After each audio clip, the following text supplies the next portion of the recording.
یہاں آپ کے پاس جو پیش ہوا ہوں، دیکھیے نئے آرمی چیف جو ان کے آنے کے بعد جو توقع ہے اور جو گفتگو ہوئی ہے وہ یہی ہے کہ وہ اے پولیٹیکل ہے اور پاکستان میں ادارے کسی ایک پارٹی کو سپورٹ نہیں کر رہے.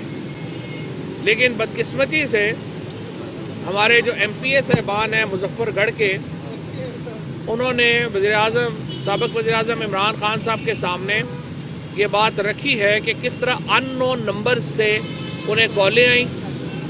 پہلے انہیں جو ہے وہ رشوت کی آفر کی گئی، اور نیاز صاحب ہمارے کھڑے ہیں ایم پی اے.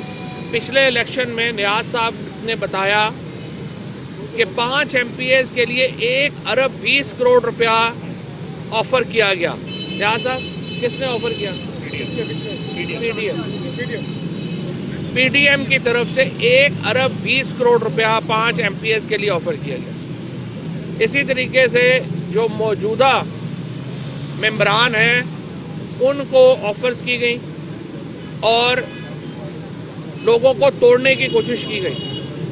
لیکن اللہ کا شکر ہے ہمارے تمام ایم پی ایز نے ان ایفرٹس کو مسترد کیا اور وہ نہ کالوں کی دھمکیوں میں آئے ہیں نہ روپوں کی دھمکیوں میں آئے ہیں.